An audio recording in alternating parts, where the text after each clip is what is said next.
Take a trip with us to Nilbog.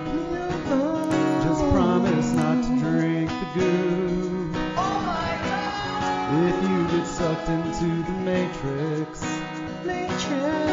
we will send a phone for you. Do you believe in fate?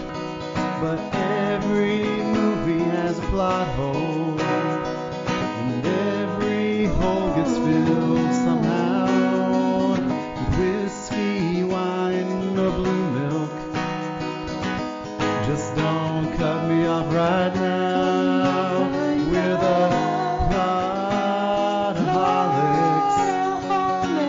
a breakfast club of two. We're the Plotaholics, ripping plots apart for you. Yeah, well, that's just like your opinion, man.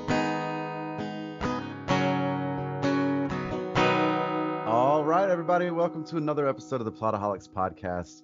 I'm Shane Wilson, and as always, I'm joined by Bryan Tan, the Bryan Tan. Bryan, Heyo. this week. Yeah, you know what? I'm doing pretty well, Shane. Doing pretty well. I'm about 0 days sober. Watching the film that's going to be the basis of tonight's discussion, Ginger Snaps. But I had a very interesting night last night, though.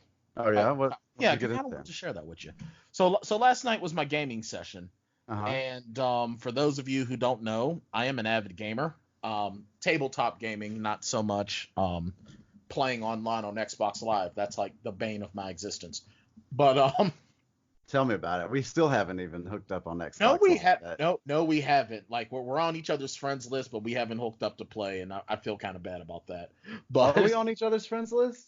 Yeah, I friended you on there. I just don't see you on there much. Do you stay invisible or? Oh, you know what? I do stay invisible because I like to be very sneaky. Yeah, no, I hear you. But so last night was my D&D gaming session, and it was very interesting because I chose to play a drow, and for those that don't know, that's the dark elves. Those are the elves that aren't really well liked and trusted. Mm-hmm. And what was kind of funny is that my character was one of the newer members of the party because one of my first character in this campaign had died, and he was the only one that died in one situation. Thankfully, it's a shout out for Lee for causing my character's death. And then I got irritated playing another character, so I made up this new character. And of course, that character died last night. He met his end facing these bone demon things, and kind of sucks, but my character was once again the only one that died in this whole situation. One person's character took off, everyone else was just on the cusp of dying, and then it was just, and now I'm dead. So well, did you give your life to save others? Well, that wasn't even really my character's thing. My character was like this neutral kind of guy that hadn't even really gotten a chance to even give a damn about the party. He was just sort of along for the ride. Oh, yeah. But so you just got killed in the crossfire. You didn't even have like a dog in the fight. Not really. It was just like working with them because my character lived in the sewers, and they happened to come into the sewers, and my character was following them because he's like, what the hell are these people doing? So he literally got dragged in based on curiosity. Yeah, now what game do you guys play? Is this a Dungeons and Dragons? Yeah, it's D&D, Dungeons and Dragons 5th Ed. Gotcha. And then that's primarily what we play because that's what everyone's there for. Yeah, Bryan has a lot more tabletop news coming for you in the next couple of weeks as he's getting involved with an event. If you want to talk a little bit about that, now seems like a good time. Yeah, sure. So let me pull up some of this info because Shane and I were talking about it off air, and I'm really kind of feeling it because for me, Shane, I'm really big on charity, and one of the first things that I did when I was able to have the funds to do so is I pledged $10 a month to the local children's hospital here in Pittsburgh because I feel children that are in such serious health crisis deserve everything they can. And one thing that their parents should not have to worry about is how they're going to fit the Well, bill. right, and that's the thing is like kids don't ask for that, right? Like, they are largely a victim of circumstance or just cruel fate, and so they don't ask for it and they can't help it themselves. So why not throw a little bit to help them if we can? Absolutely. And right now, our group is involved with extralife.org. That's extra-life.org. And our gaming group is called Dungeons and Dork Jokes. Yeah, not to be confused actually with secondlife.com. Don't go there. No, don't go to Second Life. We're not doing that because, keep in mind that when you make bad choices, when you make mistakes, you have to pay the price. That's that, right. You got to friends, do hard hot time tub. in Second Life. Yeah, exactly. Hot tub time machine. We did it. That's but, right. But no, so our gaming group Dungeons and Dork Jokes is on extralife.org, extra-life.org. And join our team, donate, and essentially what we're doing, our goal is $1,000 USD to the local children's hospital. And I will be writing an article for the Plotaholics website in the next few days. It'll be going up probably at the end of the week. And talking about the importance of gaming, tabletop gaming as a whole, and what it's done for me personally. And November 2nd, there'll be more details for this as well on not only my personal social media, but on Plotaholics social media as well, about, our big November 2nd function, which is basically 9 a.m. to 12 a.m. Huge gaming session. I'll be running a gaming session, and we'll be running our regular D&D session. It's going to be a big deal. We're going to go from 9 to 12. We're going to have raffles. We're going to have giveaways. We're going to have all kinds of good stuff. You're going to get to hear us, not just gaming, but just us being ourselves. So it's and also not you being other characters. Yes, I will be. I will be other characters. So Now, you if we guys talk see live how I act. if we talk live that day, will you be in character? Probably if we're just talking about stuff, probably not. Okay. But if everyone is just, viewing the live stream, Yeah. I'll be talking in character. And I'll probably Nice. try to make sure to play certain characters that I'll be able to have the most amount of fun. Yeah. And I'll actually be running a D20 Star Wars game, and that's going to be fun. That's going to be a lot of fun. Very cool. I had the idea for this particular Star Wars game about 10 years ago, but I never fully got to implement. Yeah. So as a master in one of these scenarios, how much work goes into creating the world before you even get to the game itself? A lot. It depends.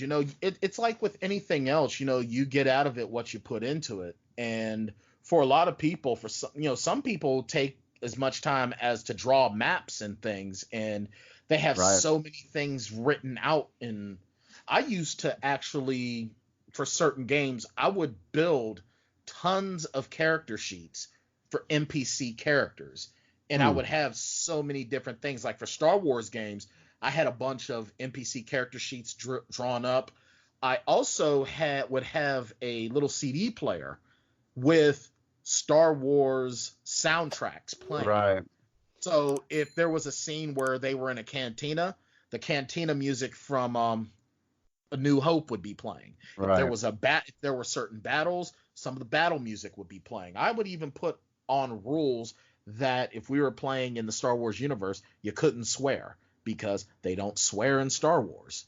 You have to make up different words to the region to be swears. So a lot of people go really, really in deep. Some people do everything from imagination for their own thing. Some people follow some of the plots that are already predetermined, pre-written by the gaming studios. Yeah. You can do whatever you want. So Yeah, I used to do a little bit of stuff, column A and B. Yeah, like there's a part of me that feels like as an adult, I'd probably appreciate these things a little bit more than we talked off air about how the tabletop gaming was never a thing that sort of snagged me as a child. But I think maybe as an adult, it's something that I could find a way into. Yeah, I mean, it's really about the right game, the right players, and the right storyteller. Yeah. It's really that's really what it all boils down to. And once again, and I'll have the link up after my article goes live, because I don't want it to just be all of a sudden, bam, here it is. But but I will have the link up on not just my personal social media, but on Plotaholics social media as well. Extralife.org. That's extra-life.org. And to search my team, Dungeons and Dork Jokes. And we will have tons of them. I like that. Very good. Bryan, a little bit about my night last night. Okay. Last night we had the second annual Halloween party here at what we call Shane's House of Shots. And we've got a new cinema room here at the apartment, and so we were running old horror films all night. Okay. And so in the cinema room we ran Night of the Living Dead, the original Halloween, then fan favorite Velocipaster. Nice. Followed up by Wolf Cop, and everybody thoroughly enjoyed the Velocipaster. As they should. And everyone thoroughly enjoyed all of the anecdotes that I had as a result of talking to friend of the show, Alyssa Kempinski. Nice. And so that was a good time, but I have to tell you that I heard about it from some of the Lost Boys fans that were in the house last night. Oh. They had listened to our episode last week. They were not fans of my opinions. I knew that was going to happen. Oh, for sure. I mean, look, you don't come on here and whip it out and take a leak all over everybody's favorite movie for an hour and a half and not expect a little blowback, That's true. And so I knew it was coming, and I knew where it was coming from, and it wasn't too bad though. It wasn't too bad. They mostly were like, I get it, because you didn't have the nostalgia factor and all of that, and I don't know. They forgave you. I think that they did, and I think that that's what friendships are really about, right? They forgive your wrong opinion. Yeah. Yeah, hey, it's fine if that's what you think. I think it's really cute that you have also wrong opinions. I know, I'm sure I do. Look, is there anything more, I don't know, disrespectful than telling someone their opinion's cute? Oh man, you know what? I would rather have someone tell me my opinion is wrong. Right. Than call it cute. That's so cute that you've got opinions. Yeah. Oh, that's sweet. Yeah. So it's so condescending. Yeah. So the same little group was looking forward to our discussion of tonight's main attraction. And let us not dilly-dally any further, Bryan. Let's get into the 2001, what is now a cult classic, Ginger Snaps. Oh, yeah. I'll tell you something right now, man. Ginger Snaps, the first time I heard about Ginger Snaps was probably about 2003, I think. Mm-hmm. And, yeah, I think it was about 2003.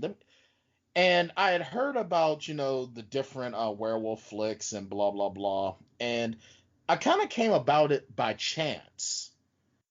And actually, I'm double checking one thing because I want to make sure the next thing I say is correct. Because the lead of Ginger Snaps. Uh-huh. Oh, crap. What is her? The young lady that played Ginger. Katharine Isabelle. Yeah. I had a huge crush on her. Yeah, it was about 2003, 2004. Yeah, I heard because about she's Ginger also Snaps. in Freddy several versus other Jason. things. Yeah, she Yeah, had she's like in- a really nice run in like the late 90s, early 2000s in horror films. Absolutely. Absolutely. And I had a huge crush on her back in the day. I really did. And when I saw her in Freddy versus Jason, I started trying to seek her out because it's like, yo, man, homegirl looking pretty Right. good. Now, my first I guess encounter with Miss Isabelle was in the 1998 film Disturbing Behavior. Okay. Disturbing Behavior was a great, like, sort of off-putting movie. Like, it's sort of in that same vein as Teaching Mrs. Tingle and a lot of those other, like, it's not a straight up 90s horror film like Scream, but it's horror adjacent, Right. Yeah. Oh, I remember. You know what? This was a flick that I had always intended to watch, and I just never got the chance. Yeah.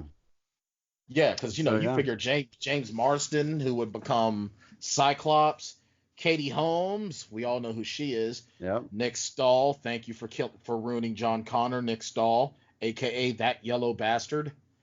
William Sadler, aka Death from Bill and Ted, and Ethan Embry, who was Mark in Empire Records. So yeah, In that's fact, a Disturbing good list. Behavior, I might have to watch that after we go off tonight. I haven't seen it in a long time. Yeah, it Um, seems like a good flick. I'm gonna have to yeah, check that out. Katharine Isabelle also in the sequel to a film that we almost did for our Vampire Week, the movie that the only other movie that got votes other than The Lost Boys, 30 Days of Night. She was in the Oh yeah. 2010 sequel, 30 Days of Night, Dark Days. Oh yes, she was in that. Yes, she was. And I'll tell you something. I want to see that. I do. I actually want to read the sequel comic too. Yeah, that's a And direct-to-video sequel, and so hmm I've not seen it. hmm She now out of everything on her filmography, the thing that I want to see most is a movie called How to Plan an Orgy in a Small Town. get out of my head because I just saw that title and it's like, yeah, I want to check this out too. Look, the tagline for that movie is "Love Thy Neighbor." That's hot. I want to see that movie so bad. And then she was also in Bad Times at the El Royale, which is a movie that we absolutely have to do in 2020. I love that movie. Sounds like a plan. I'm gonna have to check. I'm gonna have to find this movie. This How to Plan an Orgy in a Yeah. Small Town. I'm gonna have to find that and watch it because yeah.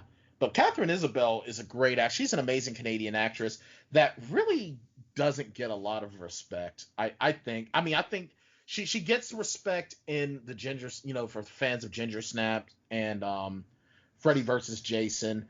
Yeah, But I she's also really, been in a couple of episodes of your favorite show, Supernatural.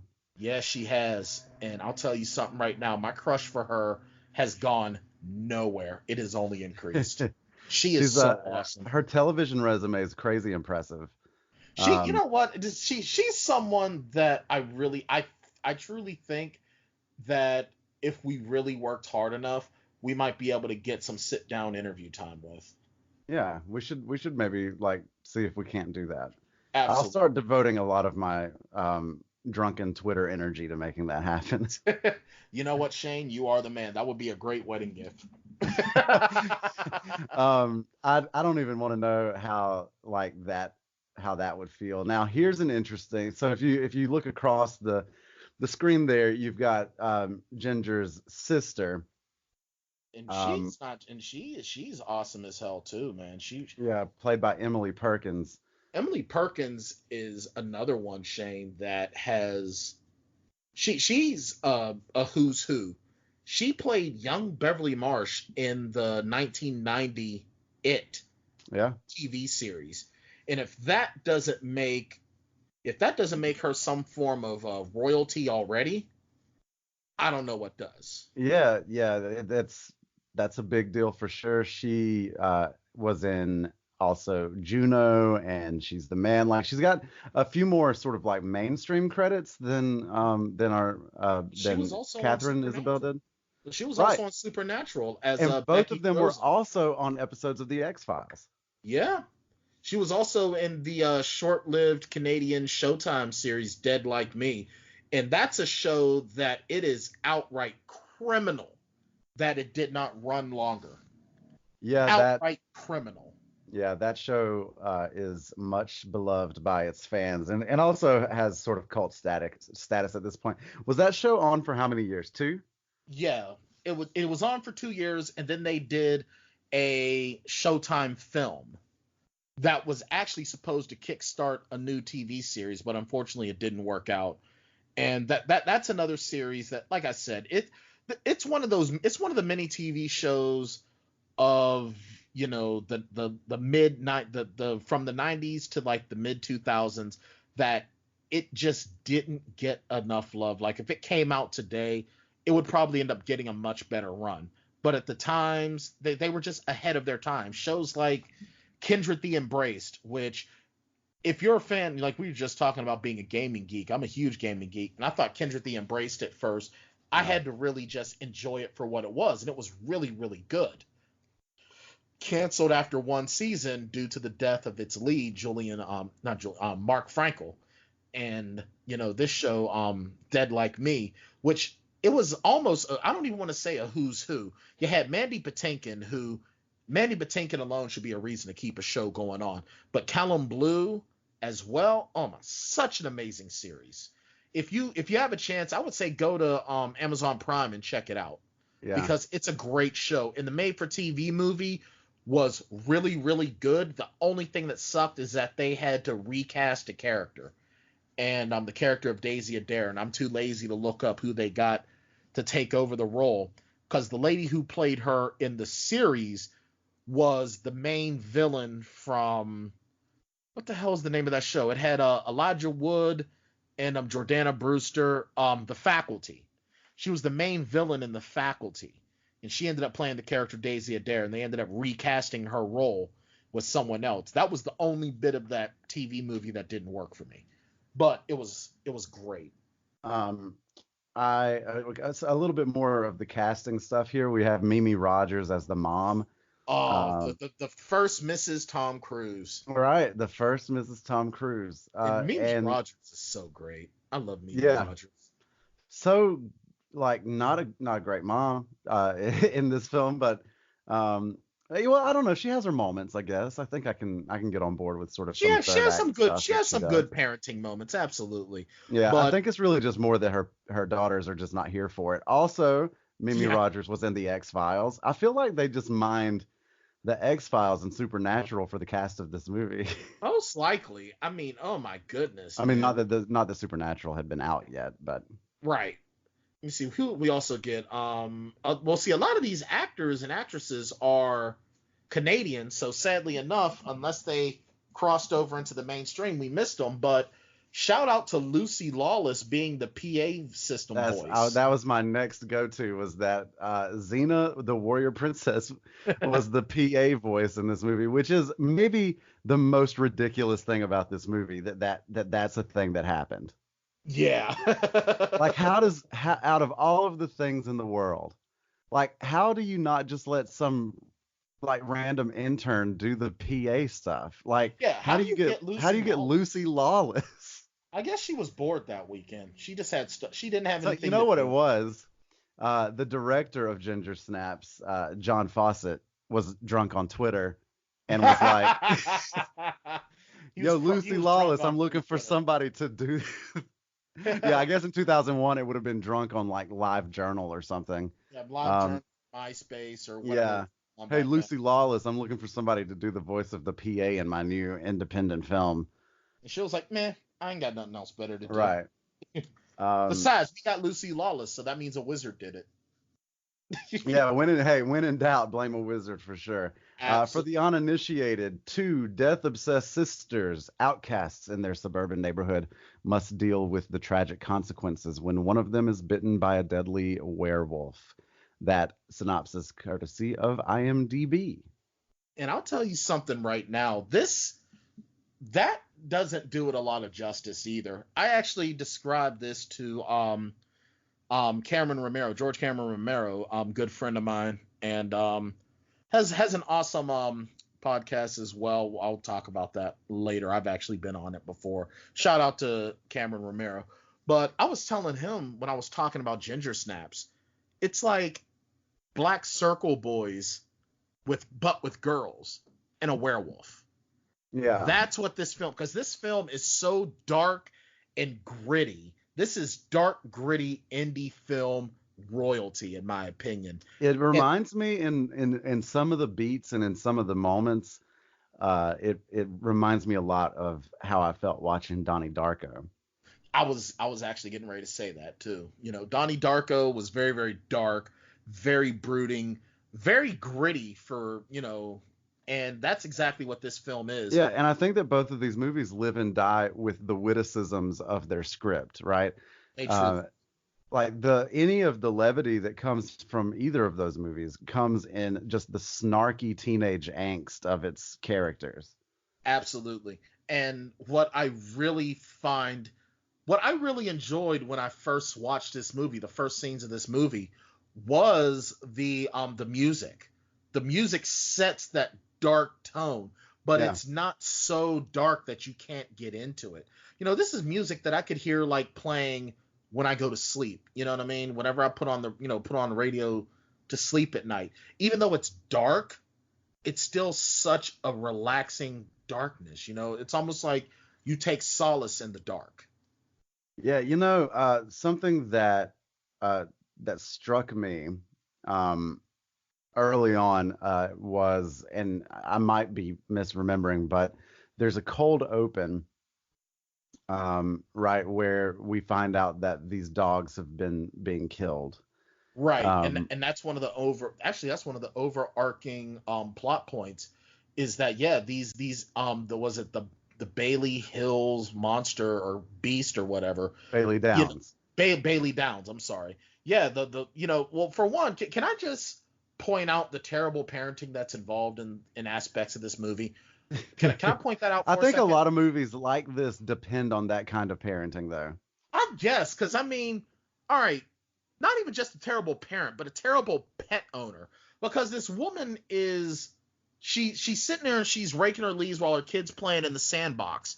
They have a dog. The dog is making no noise, no acknowledgement. So you've been out here raking leaves and you didn't check on your dog.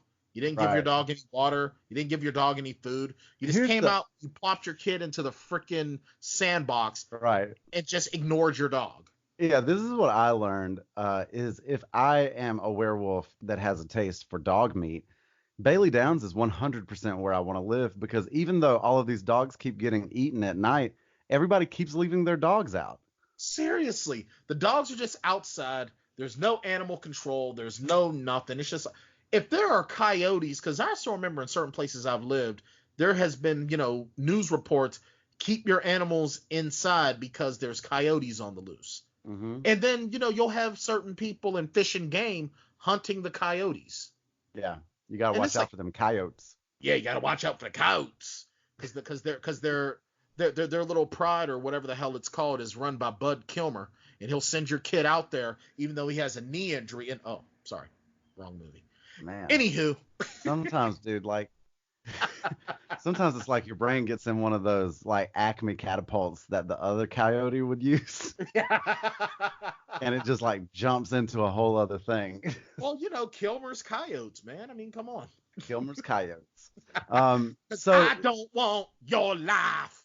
Right. So in this opening, we're introduced to that idea that these things continue to, that this monster is terrorizing the town. We're also introduced to the two sisters, and we find out that they have pledged to die together. They pledged when they were 8 years old to die together in a suicide pact, essentially. Yeah, either get out of Bailey Downs or die together. Either way, they're going to do everything together. And it's very morbid and very creepy. Well, and these two have a fascination with death, and what I think is a crazy effective opening credit sequence is where they create all of these snapshots, almost like artistic renderings of what suicides would look like. Yeah. Or for just a school accidents. project. Yeah, or just accidents, these death scenarios where, one we see Ginger impaled by the picket fence, right, and Bridget hanging, or what was the one that was even more hilarious?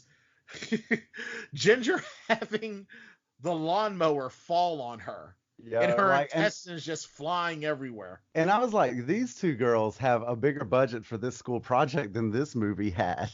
I'm serious, because those shots looked good. I was like, they have a future in special effects makeup if they are this good at these shots. Yeah, if they ever decide to stop wanting to kill themselves, they could really, really make it in Hollywood. Yeah, absolutely. Wow. But even their bedroom though, because their beds are side by side, Ozzy and Harry. Their bedroom looks like something out of an Eli Roth film. It really does. Because it's so bare, and it's almost like cement walls. I know it's probably not cement walls, but it looks cement. And very minimalistic. The wireframe beds. Just dark and. Because the rest of the house is nice. And then. It's like typical suburban house. And then you got the basement, the death room. Yeah. And so you see these girls, they're in school.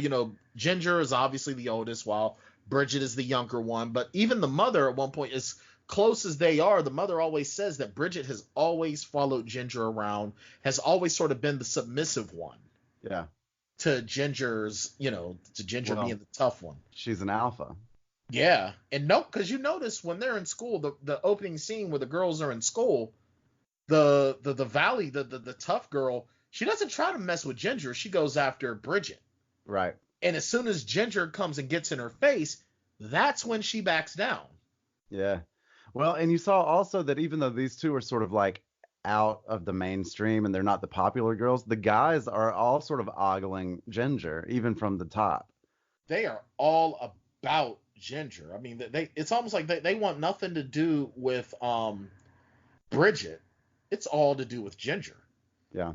Ginger gets all the attention, and she's all for it, where Bridget literally just wants to be left alone, and she just hangs with her sister.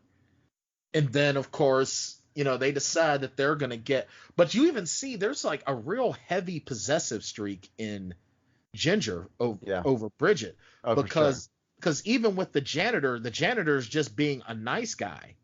And yeah, she's actually already... really was. And she's scaring him on, and ridiculing him for being nice to her.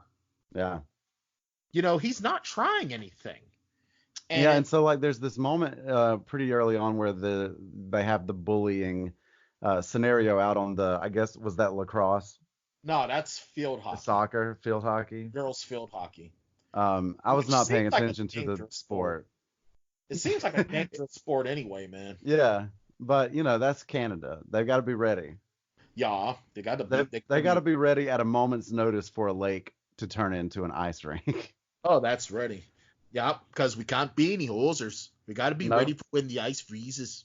Yeah, and that's basically what the whole movie is about. And so there's this bullying moment. The school bully Trina, and so Ginger and Bridget hatch this plan that they're gonna go get Trina's dog. Yeah, they're gonna kidnap her dog and then dump some like body parts. Right, and to try to pin it on the monster. Right, and I mean you don't mess with someone's dog. I don't care how much of an asshole they are.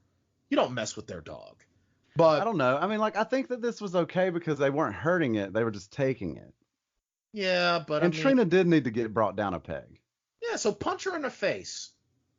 Well, that's not. Well, I think that's, as we see, that becomes Ginger's style post-snap. But pre-snap, Ginger is much more passive-aggressive. Yeah, before Thanos decides right. But yeah, so they're going, and now they make it a point, though, to also talk about how neither girl has ovulated yet. Neither girl has had their period yet. Yeah, and so it's pretty early on that this movie becomes about adolescence. Yes, it really does sort of sit in that. And then as the girls are out and about at night, Bridget's getting cold feet, and then Ginger has her period. Yeah. And then that's what alerts the werewolf. Right.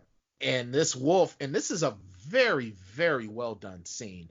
It was a little cartoonish in some aspects. I'm not going to lie, but it was still kind of cool where the werewolf comes, tosses Bridget aside, doesn't care about Bridget at all. It goes right after Ginger because she just got her period. Right. I want to have a moment for the wolf effects, and because I don't want to get through with this episode and not talk about it. Okay. So John Fawcett was adamant that the bulk of the effects in this film be practical. Yeah. And prosthetic, and and so the actors were actually interacting with physical entities while they were filming. And we've talked a lot on this show about how we prefer practical effects over CGI. Absolutely. And I think that what happens when you do something like werewolves are tough, and they really are. It's really hard to do it, but and we almost watched American Werewolf in London, which is notoriously like one of the best, like, in terms of special effects. It has the greatest shifting scene in werewolf history, in werewolf film history. Right, absolutely. And so you do not get that level with this movie at all. But at the same time, I appreciate his dedication to practical effects, and I want to give a shout out to I believe you have to blame the way this is shot on Tom Best, who's the cinematographer for the film, because when you have practical effects but they don't look great, it all comes down to how you shoot them. Right. And he so, did, and he tried to do it. He did the best he could with what he had. yeah, And so I think you get quick cuts and you get shadows and you get darkness essentially, right? Like to try to hide some of the shortcomings of the makeup and prosthetics and stuff. And so I think this scene, I was happy with the way it all looked. I was too. I mean the darkness of it, because I felt like I was there. I felt, and I think for the time that we're in now, where, well, maybe not for you, but more for me, where you get the change in seasons, how, it's cold, but like not freezing. You've got autumn. It's in the air. You can smell it in the air. And it really does a great job setting that up. I mean, even in the sound, they made it a point crunching leaves. Those crunching leaves just really made the scene. It put you there. And the practical effects of this were very well done. And even though it was kind of cartoonish, it was still really well done. It was it's just I think it was almost poetic. Yeah, I think the other shout out in this scene has to go to Emily Perkins and Katharine Isabelle, right? To interact with this thing. Oh, they sold because if you're doing any kind of special effect, be it CGI or practical effect, and you have to interact with something like that, like it depends on the dedication, right? On the follow through or the execution of that scene with the actors in it. And these two absolutely sell this interaction with this monster. They truly do. And, you said it, you hit the nail on the head with that one. And really not even trying to say too much with it. It was amazing. It was well done. This film is a cult classic for a reason. Yeah. Now that's not to say that the thing doesn't look shitty, right? Oh, it looks horrible. Especially when you get a really good look at Ginger after she's completely transformed in the third act. Like, it doesn't look good. Don't think that that's what I'm saying. It's just a preference that I would have. Like, I would much rather have a kind of shitty looking real dog than a really good looking CGI dog. Absolutely. Well, what gets me with it is, have you seen Fright Night? The film Fright Night? I don't think I have. You really should. Stars Roddy McDowall, William Ragsdale, and Chris Sarandon. Another great vampire flick, and this was one that, honestly, I think if we would have put Fright Night down against Lost Boys, I think Fright Night would have taken a lot of votes. Yeah. But I digress. If you ever get a chance to watch Fright Night, especially there's a scene where there is a wolf, and the effects of, the look of the werewolf in this film, it kind of looks like they took those from Fright Night. Still very practical, but you figure Fright Night was done 15, 16 years previous. Right. So, and when I watch this film, it makes me actually want to watch Fright Night, to be honest. Yeah, well, and because of the werewolf look. But it's just like you said, I would rather have something look shitty and be practical than look super real in CG, because I have no patience. I have no patience for CGI anymore. I really don't. Yeah, like it has to be spot on, or I'm not here for it. So I think that we would be remiss at this particular juncture in the conversation if we didn't mention that this movie was made on a $4.5 million budget. Yes. And most of that obviously goes into the special effects and the prosthetics and everything. It made only $572,000 at the box office, but has become such a critical darling in its post-theater run that it's made a lot of money back on DVD sales and streams. And tons of films have done that. A whole lot of films have done that. Well, it's clearly been it's found enough post-theater success to warrant 2 sequels. Yeah, and I'm actually still kind of in the middle of watching Ginger Snaps 2. Yeah, I didn't go down the rabbit hole on that. No? Uh, no, so Ginger Snaps, what we do know, or what I've been reading about is, so Ginger Snaps 2 actually received a little bit more backing because of the post-theater success of the first one, and ended up with a wider release, but did a little bit worse, which is why Ginger Snaps Back, the prequel, third film, was straight to video release. Yeah. And I'll tell you something right now. I am anxious to watch to finish Ginger Snaps 2 because I'd like to see what it truly has to offer. So far I'm enjoying it. Yeah. It's still kind of it has a nice feel of a continuation. And of course, that film continues with Bridget Fitzgerald in the aftermath of this film that we're talking about now. Yeah. And but anyway, another one of the things that's very, very interesting in this film is now, after Ginger gets bitten by the werewolf, she gets her sister home. Number one, well, let's just say that, so she's running, and then they get the werewolf to go out into the street. And the werewolf gets hit and run over. It gets hit by local drug dealer Sam. Uh-huh.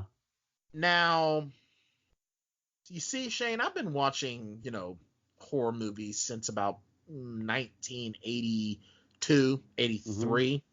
And I used to really, really be into werewolves. I love the Howling, the first Howling. Second one can bite my balls. Although there was a lot of nudity in it, so I mean, I guess. Do you think cool. if a werewolf bit your balls, do you think that it would turn you faster or slower?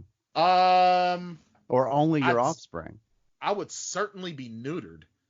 Actually, that'd be double. That'd be double neutering because I'm already fixed. But good for you. Yeah, I've decided that no more little puppies for me. Hey, Yeah, well, Bob Barker said to spay and neuter your pets, and I guess I just took it a little bit too far. Or Sharon did. Yeah. Nah, this was pre-Sharon. Gotcha. Well, good for you, man. Big shout out to the vasectomy doctors out there. Yeah. Thank you guys for clipping. Thank you everyone for clipping our balls. I'm surprised there aren't more female doctors that specialize in vasectomies because women certainly get men by their balls anyway. But you know what? But that's okay because you know what? It's just nature. That's right. We do what our feminine over ladies want us to do. That's right. Yep. I'm okay with that. I know my position in the pack. Let's go ahead and retire the ladies get us by the balls joke on the Plotaholics wall of shame. Yeah, that was bad.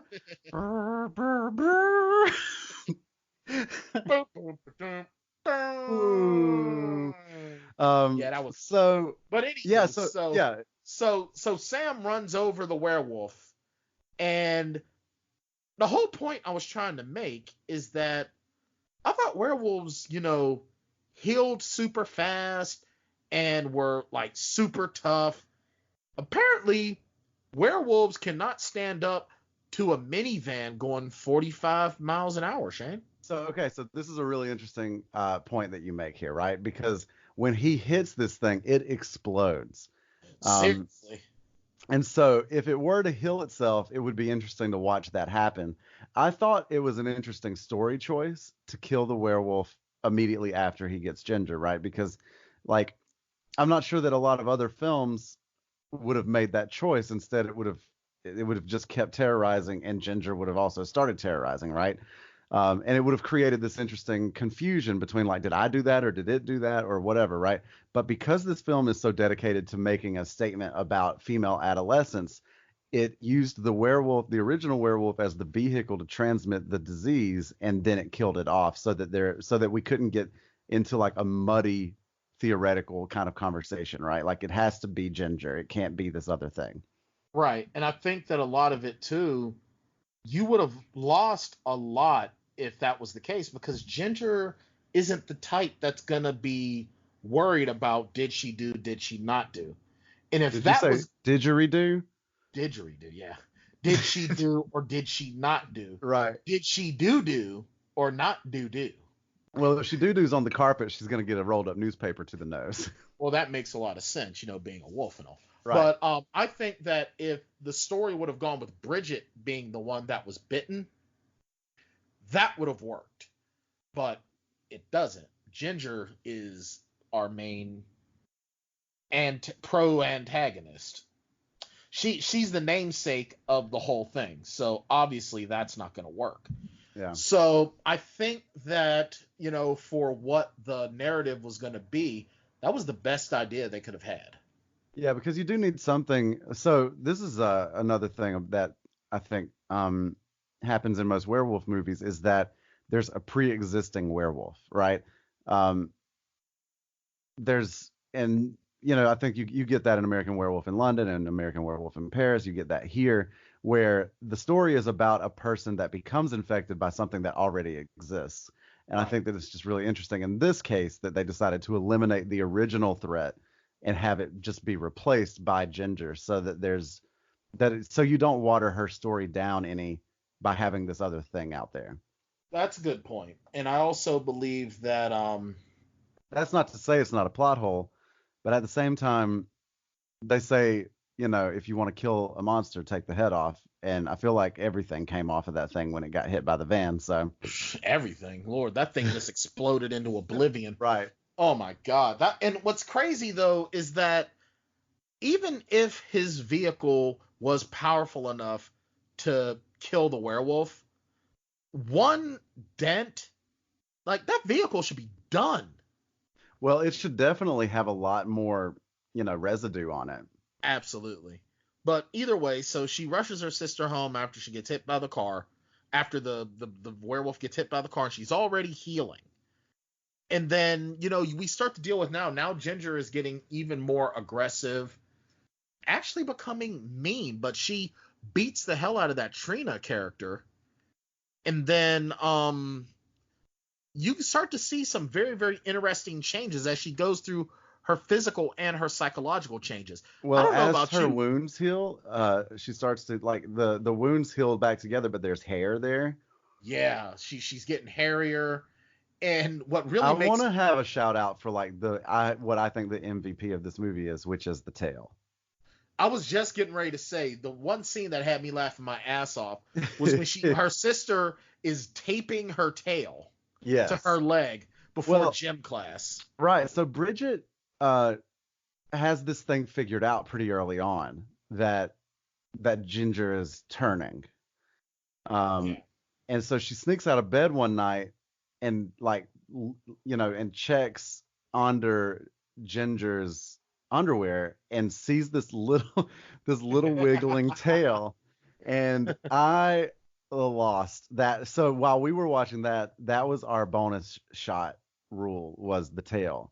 It was hilarious, and it was amazing. I loved the tail, and as the tail got longer, it just got funnier. The tail was the gift that kept on giving in this movie. It really was. The tail was just hilarious, and even when she started trying to cut the tail off, it's like, no, not the tail. Oh God, yeah, no, that was rough, bro. Like I had a hard time with that scene.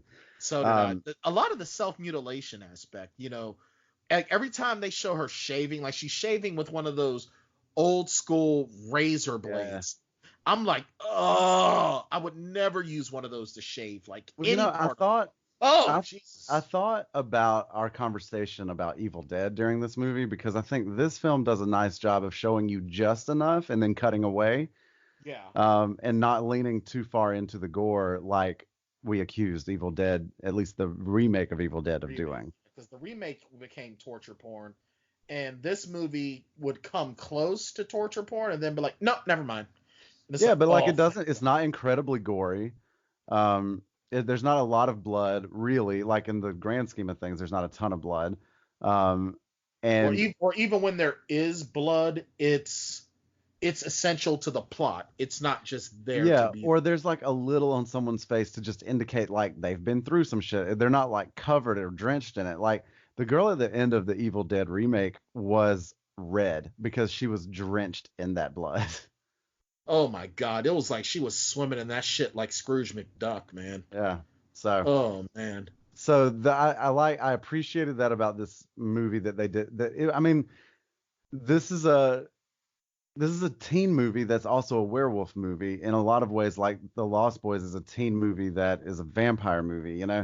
Um, it's just that this and what's interesting, I think, is that a lot of these horror movies that decide to take up the mantle of like transformation as metaphor, most of them do that on for males, right? Like the Lost Boys is a male coming of age story, Right. and you get that, I feel like, much more often than this side of it, where it's a female coming of age story, which I think is a nice fresh take on things. Um, I would be hard pressed right now to come up with another film series that does female transformation into a werewolf, especially. I mean, there's some female vampire transformations, but um, But they don't do it like this does. no, And it's really interesting because it also shows how individuals grow apart as they go through changes. Because you start to see Ginger and Bridget's relationship fracture yeah. like cataclysmically. Well, Ginger gets swagger for days Oh after my this thing. God, she does about. I mean, she starts dressing like she's on the prowl. And she actually even infects a guy by Yeah, having unprotected sex with him. And he ends up like pissing blood. And he's like, my pen exploded. My red pen exploded. Nah, bruh. You pissing blood. You got a yeah. problem. You Bridget need gave to get to you chlamydia. Ginger gave you super chlamydia. That's the chlamydia where it's so badass, you praying for AIDS. That's right. You like, man, just give me the 4 letters and let it be done with, cause this is some bullshit. Every time I piss, I'm seeing like some of my balls just like hanging out the urethra. Come on, man. Ugh. That scene where he pissed that blood, I'm like, oh, Yeah. I mean, you knew what oh, was up next. I mean, like, yeah, and you knew so it was gonna I think it's pretty funny that this film treats uh, uh, werewolfism as an STD. like lycanthropy. Yeah, lycanthropy. There you go. It's hilarious though because they've even done that with vampirism Yeah, where it's a virus. yeah, And then of course, then we start to get some of the old tropes on how to deal with werewolves. We get Silver, we get yep. Wolfsbane, and But she also actually, really interesting sort of subversive takes on some of that stuff too. yeah, like she pierces her navel Yeah, with the silver ring that Bridget does. Pierces Ginger's navel with the silver ring she gets from Sam, hoping that it'll. And they even said, they used to believe that pure metal would purify the blood. And then Bridget makes an offhand joke that, well, they used to think leeches did that too. And he's like, they do. And it's like, that's a good point. yeah, Using leeches in early medicine was important because it was effective. right. And it's still effective. It's still used to this day. So, and then, so, them and pure metals are purified. That's why when you get pierced, you have to use pure gold when you first get pierced. Otherwise, you're going to have an infection. You're gonna So have a bad time. you will have a bad time. So, she goes through that. It doesn't work. And then they start to discover was it? They were talking about Monkswood, because Yeah, it's the cousin of Wolfsbane. So, and of course, thankfully now Sam can serve an even better purpose. All of his drug dealing can now come in to a good cause because she yeah. teaches her. He's really just a botanist with an affinity for marijuana. Yeah, pretty much. But at this point now, though, we get this idea of this, but now, Ginger is starting to really go off the deep end. Her hair is starting to turn blonde. She's starting to really embrace the inner monster. And what is it? She ends up, what is it? Trina starts coming after them.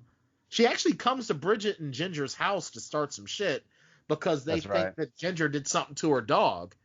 And Right. then Bridget and Ginger start putting it on her, and then she gets a knife, and then she's trying to go after him, and then slips and falls and hits her head. Yeah, and like cracks her neck. Yeah, And that is some rough shit too. Seriously, it's like, come on, man. Like, And here you get like this really great sort of Chekhov's gun moment where the parents come home and they have to think fast, so they use Trina's blood to stage one of their like fake death scenes, like they're doing this school project again. and all her mom says is, "How many times have I told you, no death in the house?" Right, yeah, It's like, exactly. seriously, Mimi? Like, really? That's how you're doing this? Okay. Yeah, and so then they bury her in the shed outside. And then they put her. What's really That's right. They hilarious put her is in the freezer. she put her in the freezer. Then she goes after her mom. What do boys want? And so when they start trying to get Trina out of the freezer, they crack some of her fingers off. Yeah. And that's the one part of the body that they don't bury. And so later on, How did they not notice that her fingers were off? Well, I feel like, you're a kid and you've just murdered. I mean, you didn't murder her, but now you're kind of responsible, and now you've got to bury the body. I feel like there's just a lot of adrenaline. I've never done it. I've never had that experience. Really? I mean, I've never had that specific experience, but Sure. Every time I've ever tried to bury a body, I try to remember everything, but it's just really tough sometimes because you got your adrenaline flowing. And if you're burying a body, you want to check and make sure all fingers and toes are accounted for. Yeah, you want to just count. You want to just count them. That's a real quick count. Exactly. You want to make sure of those things. You don't want to just leave stray fingers laying about. That's just messy and inconsiderate. This has been another Plotaholics murder tip. Now, what's really hilarious, and I want to sort of segue away from the sisters for a second to go to the parents. Now, the mom is so hyper wanting to be involved in her daughter's lives. Yeah. And her dad is just, leave them alone. Yeah. Stop it. Like, he's pretty much like a typical father in this town because, like we've already said, these people are not good parents. No, they're not. And it's just like, him having daughters was like the worst thing that could have ever happened to him because he has just no interest. He's like, just leave them alone, let them figure things out for themselves. And then when he finally like clues in on something, what the hell, their fingers. And then the mom has to show up and go, oh, this is just one of their death pranks. Yeah. Like the mom really like shows up to try to MVP. She does. I mean, she even tells her daughter, she even tells Bridget, I'm gonna get you, I'm gonna get Ginger, we're gonna get out of here and we're gonna start over. I may lose you, but I'm not letting someone take you from me. It's like, wow, mom. That's a really nice moment for sure. Yeah, when you realize that she's got their back, because for so long she feels like just kind of a pretty typical set piece of a mom, Yeah, but she's ride or die. She is ride or die, and she even and Bridget even goes, well, what about Dad? And she goes, he just blamed me anyway. Yeah, and what's really great is like if they do end up peeling out of town, then Dad's gonna be blamed for that murder. Yeah, so I think she's already proven she don't give a shit about Dad. Yeah. Well, they're already in counseling anyway, right? Yeah, at this point, they're in counseling. So at this point, and what the only thing that I don't like about this film is that we don't find out about Mom. We don't find out what happens to her. At least I don't think so. Was I not paying attention? No, I don't think we do because, well, and I do kind of want to fast forward because we do have the big showdown at the end when Ginger makes her full transformation. The movie just ends after that, and it ends as it should with the two sisters.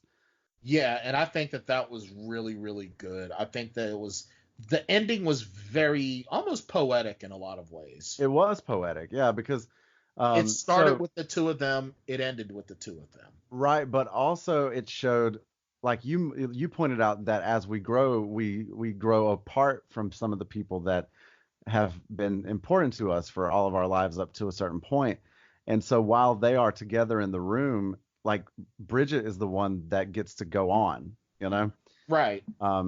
So you have the big showdown at the end, and they have the monk's hood solution in this needle in the syringe, and they're just trying to get it into her, into Ginger, who has fully transformed at this point. Yeah. Now, earlier on, Bridget infects herself just so she can sort of get Ginger to go back home and get her away from people. So they've also already tested the monk's hood solution on the kid that Ginger had infected by having sex with him. Yeah. And it worked like famously, but I think that, and the one thing that Ginger did say was that it was working, like it was like the infection was running through her too much. Yeah. Like it was going through her too fast. And the kid's name was Jason. That kid was so annoying. I kind of wish he would have died in this movie. I really do. He was so annoying. Bryan, it sounds like you've got some emergency stuff coming by. Yeah, I live in Turtle Creek, man. This shit always happens. Yeah, I was just hoping that they hadn't heard about our Plotaholics Guide to Murder. Well, I guess we'll know when they start knocking on the door. Hey, I just realized something, though. This guy, Jason, the guy who played Jason, his name is Jesse Moss. Uh-huh. He has a pretty interesting career himself. Okay. He was in an episode of Highlander, the TV series. He was in, let me see. My Little Ponytail? He was in an episode of Are You Afraid of the Dark? Nice. The Outer Limits, Poltergeist, The Legacy. Let's see, what else? Dark Angel. Final Destination 3. Final Destination 3, The Twilight Zone, The Dead Zone. Tucker and Dale versus Evil. Yeah, Tucker and Dale versus Evil is such a great movie. It's awesome. That's a movie we have to do at some point. Yeah. And I believe he was actually the main antagonist of that film. He was also in Wolf Cop. He was? Yeah. Oh my God, he was in Wolf Cop. Oh no, he's a gang leader in Wolf Cop. Nice. Oh my God, he's a gang leader. Wolf Cop. Wolf Cop has come up enough times in the last 2 weeks that we also have to do that one soon. Absolutely. So either way, so it worked on him, but I'm pretty sure the main reason why it probably worked on him was because it wasn't working through him as fast as it was working through Ginger. Yeah, they caught it pretty early. I mean, we know that it took Ginger a while to completely transform. It was pretty slow at first. Right. So it makes you wonder, could it be that because she was giving in to her own base instincts that I was working through her? Or could it be that because she's a female, it was working strong? Well, women, it seems like she gives herself over to it. Right. Well, because over to the desires of it and everything, whereas this guy is like actively trying to fight it. Right. And he's actually it's actually scaring him. Yeah. But also, and I think, and when I said the reason why it affects her differently because she's female, women mature faster than men. That is a scientific fact. And they mature physically, emotionally, and intellectually. Mm-hmm. So could it be that it works stronger through her because she's a woman? Yeah, well, I mean, I think if you assume that the lycanthropy of the film is a metaphor for adolescence, then it makes sense that she would mature faster, right? It makes sense that she would turn faster and it would work faster, yeah. So Bridget infects herself trying to get Ginger back home, and she's leaning on this monk's hood solution. And then of course Sam's already fulfilled his usefulness to the film, so bye Sam. And then, she never even, I think, she does try to inject Ginger and it doesn't work, or it just, no, she doesn't even get the chance. Yeah, it's that Ginger's too strong for her. And honestly, even the fact that she's even able to save herself at the end is just kind of a happy accident. Right.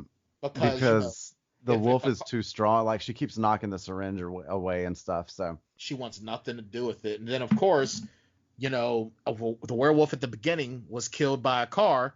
The werewolf at the end, for all as powerful as she is killed with a standard kitchen knife. Right. Well, and of course you've seen the sequel, so you probably know better than I do. Well, I whether or not that death actually holds up. I suppose it does. It does, yeah, because Ginger in the sequel, Ginger only appears as an apparition. Yeah, that's what I had read. So, yeah. So again, like it's a weird because the werewolves here do have self-healing properties, but is there something to like the silver blade, the metal blade that she's stabbed with that holds true a little bit like a silver bullet, That's really what I'm wondering. I'm wondering, like I said, I really want to know, like, this movie really gets rid of it ignores a lot of the werewolf mythos. Yeah. Because, werewolves are supposed to be supernaturally powerful and resistant to injury. And it didn't matter. Yeah, or it subverts a lot of that because it does hold on to some of that stuff. Either that or what it kind of does is it's like here's the myth of it, right? But here's the reality. Right, but here's the reality of it. Like the myth of a lot of things just never really holds water once it comes time to actually, fight the thing. Right, that makes a lot of sense. So either way, at the end of this film, it's a very, very bleak and dark ending, which we kind of had a feeling that's what it was going to be. Yeah, and it ends in their bedroom. With them together. Yeah, as it should. So, let's not dilly-dally anymore, sir. Let's let our bartender Smiley tell us all about our rating system, and then we will get into it. The Plotaholics rating system for the movies is a pretty simple system. Basically, they rate movies based on how many shots it takes to get through them. So if you got a good movie and you get through it all the way sober, then it takes 0 shots to get through the movie. And then if you got a really bad movie, then it could take up to 5 shots to get through the whole thing. I think you can try to figure out the middle part yourself. So what can I get you? All right, Brian. Now, I had also never watched this movie. Yeah, this was only my second time watching it. So it was kind of cool to revisit this film after so long and sort of watch it on fresh eyes. Yeah. So what did you think? Because, well, let me ask you this, because I think that anytime we watch a movie more than once, I think that we have a different experience every time, at least if the movie's worth anything, right? And so did you find yourself having a different experience with this film this time around? I did, because this time I'm watching this film, to critique it. And what's weird, now usually when I'm watching a film, I'm playing a video. If I'm watching TV, I'm playing a video game or something as well, right, because my ADHD just kicks in like crazy and I can't focus. So, but this movie really demanded my attention. Yeah. And it wasn't just for the show, but the movie demanded my attention in so many ways, with the dialogue, with the cinematography, and with the direction. And this is a quality film. There's a reason why this is a cult classic. There's a good reason for that. Is this film perfect? No. Very few films are. Not every film can be The Godfather or The Godfather 2 or The Departed. Right, but I think that or it's Gangs important, of New York. Right, I think it's important that we always judge the film based on what it's trying to accomplish and how well it accomplishes that thing. Right, I agree. And we've talked about that before. This movie is not trying to be The Godfather, and I don't even know that this movie's trying to be An American Werewolf in London. It's not trying to be anything, and that's what makes this film amazing. Right, That it's not trying. It's much more a Grosse Point Blank that's trying to sort of defy any kind of genre classification, even though it's a horror film, because just by the presence of the werewolf. But other than that, like, it's trying to do so many other things. Right. It's gonna get classified as horror just because of the presence of supernatural elements. Right. But beyond that, it's a teen movie. It's a coming of age story. It's a lot of things. Right. To pigeonhole this movie as just a horror does it a disservice. And I definitely want to give a shout out to our writer and director. Hold on one second. I have all this stuff ready to make my points, Shane, and then I lose it. You mean I have it right here. John Fawcett. To our writer and director, John Fawcett and Karen Walton, who co-wrote this film, because Fawcett, like Steven Spielberg. Now, Steven Spielberg, and there's a reason why I'm making this comparison. Steven Spielberg directed The Color Purple, and when he was making he was talking with when he was having the discussion about some of the music of The Color Purple, specifically the song "Sister" that Shug Avery sings to Miss Celie. You know, it's like he's trying to discuss and talk about what he wants from Quincy Jones from this song. Yeah. And the fact that he was able to communicate a relationship between two women in such a way that not only makes it believable, but it tugs at your heartstrings, where it can make any man be able to, shall we say, to be able to catch on to that, to really be able to appreciate it. Yeah, I think a lot of that is going to have to go to Karen Walton, because he specifically sought her out Right.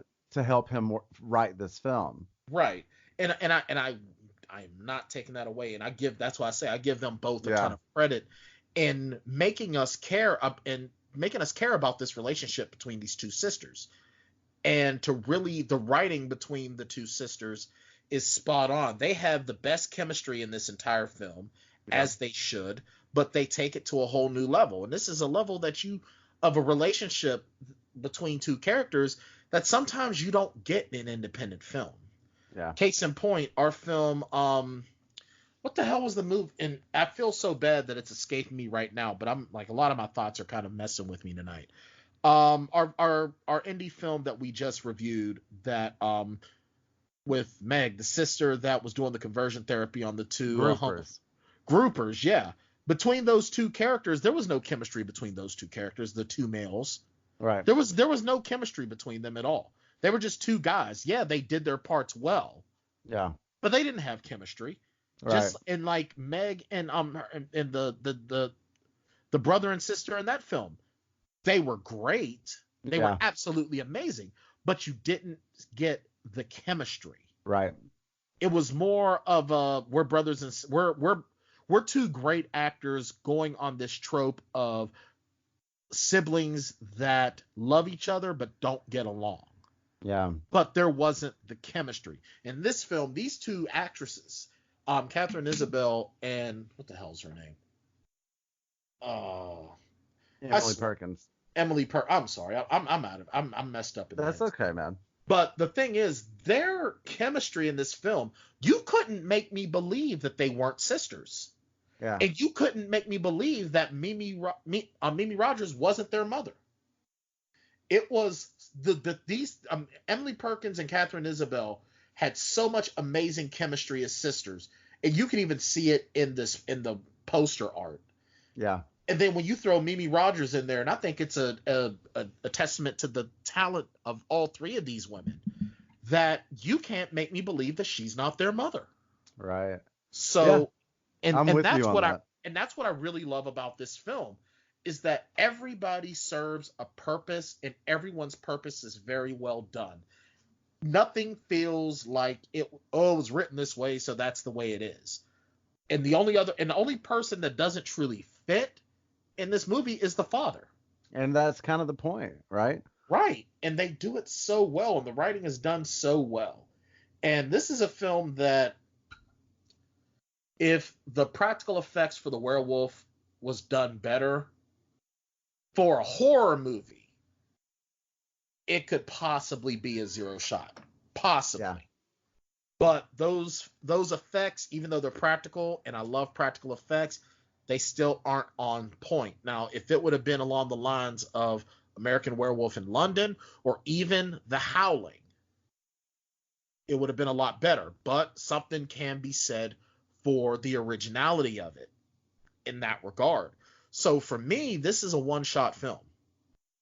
For the writing, the cinematography, the music, it's all very well done. You get a great idea of just the period of time where, the fall, and even the shots during the day where it's crisp, but it's not cold, but at night it's uncomfortable and it's unsettling. Fall is a beautiful time of year during the day, but as soon as it's nighttime, it's like, this is bullshit. And winter is the exact opposite. Winter is so horrible during the day, but at night it is immaculate and gorgeous. Yeah. So, and this film captures that essence as well. Yeah, over what was apparently 6 weeks of pretty grueling film schedule because of like limited daylight and stuff, that they had to kind of get creative when it comes to filming the day scenes in some cases. I also wanted to point out, I just saw this, that John Fawcett did direct episodes of Xena Warrior Princess. Oh, that's awesome. So that's probably how that happened. We were wondering earlier how he got Lucy Lawless on the PA, but that's probably exactly how that happened. Yeah. It's like, hey, Luce, need some help. Yeah. You know what? You got it, homie. Yeah. So for me, again, I'm right with you. I'm ready every week to disagree with you, or at least not have the exact same rating, but I'm right there. It's a one shot. Ready to fight. You're always ready to fight me on this. I think you just got to always be ready to fight, no matter where you're going and what you're doing, because you never know how things are going to go. But I give it a one shot as well, and it's kind of the same thing. I'd be hard pressed to tell you how to make this movie better for a $4.5 million budget. I mean, I think that the special effects is probably a valid critique, but you you have to work with what you've got, you know. But there's a little bit of a pacing thing for me down the back end of it, where like the first it's almost the exact opposite of what the Lost Boys did for me last week, right? Where I felt like the beginning of this movie was so good, and then in the middle it kind of stumbles a little bit, and then it closes out strong again. It doesn't stumble in terms of story, it just stumbles in terms of pacing. Like there are just moments where I'm like, we could cut back on some of this, we can move a little faster. Because I'm like a real stickler for an hour and a half runtime on a horror film. And because this movie's trying to say a little bit more, I understand that it needs a longer runtime, but it's an hour 40. I think it could be an hour 30, 31, and it would I'm not asking you to cut a ton out, but some stuff to make that middle a little snappier, because the beginning is really snappy and the end is real snappy. Right. And so some better editing or something in the middle act would have probably helped some. But yeah, I'm absolutely with you. A one-shot movie. I think it's great. And I ironically like this movie. Like, I think it's just a good story. And some people think it's a shitty movie, and some people like it because of its shittiness, I guess, on their end of it. But I think it's a great story, and I think that it's a pretty good movie. So absolutely.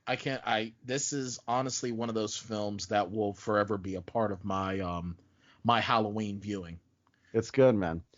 So you know what? Well, one thing I kind of want to bring up, and I just happened to see this.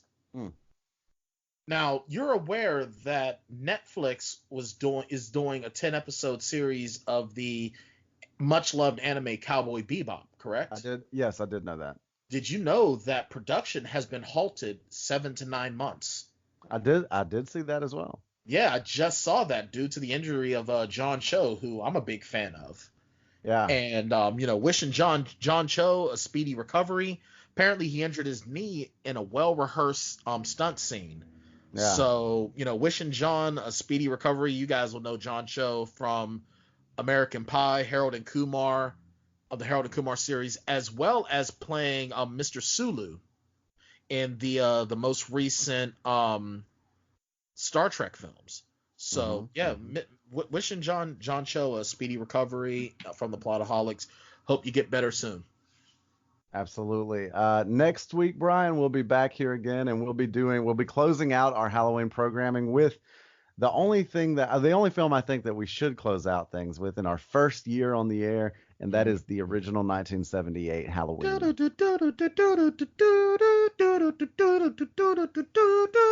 I'm telling you right now, I'm very excited for this, because the original Halloween is beyond. This is horror royalty. Right here. This movie, Bryan, is my all-time favorite horror film. Oh. And it is the first, and I think that this has a lot to do with it, the first horror film that I ever saw as a young child.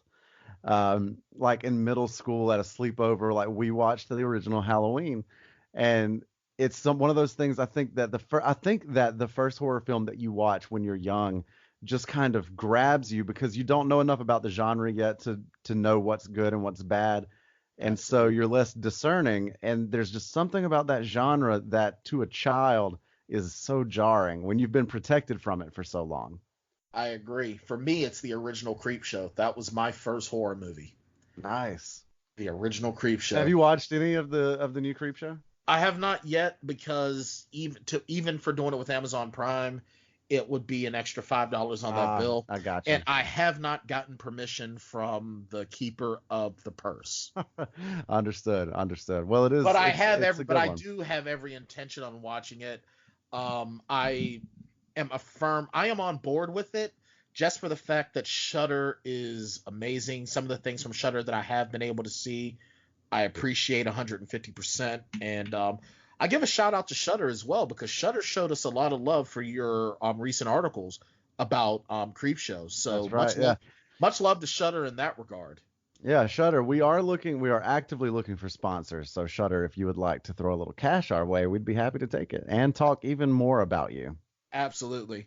And for you guys that are listening to this, you guys, probably noticed that we hadn't been putting a lot of content on YouTube lately. That is going to start changing. Starting this week, every time we put out a new episode of the podcast, some of our older episodes that had not gotten onto YouTube as of yet, for whatever reason, will be uploaded. So you'll be getting the podcast that's coming out today, or for you guys today, Monday. So, go on over to our YouTube channel and maybe revisit some of one of our older episodes that'll be getting uploaded as well. That's right. And we are in the process of kind of revamping the YouTube approach that we're taking here.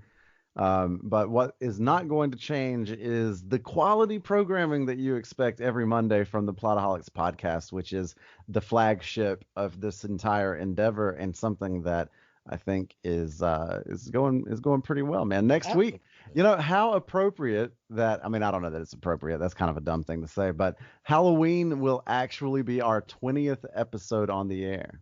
That is amazing. That is absolutely amazing. And you know what? The fact that we're getting to episode 20, this is a big deal for us. It really is, because the Plotaholics came out just as an idea while we were talking at the end of Writer Imperfect. And here we are, 20 episodes, 6 months later. And thanks to you guys for viewing and your word of mouth and new listeners that come out, every week. We appreciate you. And here's to another 20. Yeah. The numbers are going up faster now that we post every week, and I think that's just how math works, but I'm not sure. I guess so. I don't like math. You're the teacher. I'm talking. I don't know. You're talking over my head now. Yeah, you're an English professor. You're not. You mean 4 times a month is more than 2 times a month? I'm not sure. I think I'm gonna need to read a little bit more. Yeah. All right. Well, hey, let's wrap this thing up. You can always catch more Plotaholics over at plotaholics.com and on our various social media sites at Plotaholics. But that's going to do it for us for this week. We will see you back here next week, Halloween week, for some Michael Myers action. For the Plotaholics, I'm Shane Wilson. And I'm Bryan Tan. And we will see you again real soon. Take a trip with us to Nilbog. Just promise not to drink the goo. Oh my God! If you get sucked into the Matrix, we will sing the phone for you. Do you believe in fate? Sometimes the end game is the perfect place to start. We're in the end game now. And other times you want to pretend the prequels were never a real thing. Let's just pod race to the end. It's working! Every movie has a plot hole, and every hole gets filled somehow. Whiskey, wine, or blue milk. Just don't cut me off right now. We're the Plotaholics.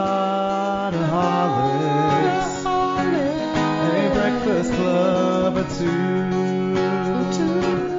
We are the Plotaholics.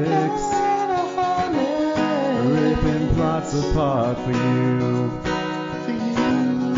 Shane and Bryan are an island to real-life misfit toys, wanting to be a RoboCop. Thank you for your cooperation. Settling for Black Circle boys, and just like Dr. Hammond, extracting amber from wood. And later there's running and screaming. A little too busy asking if we could, and never asking if we should.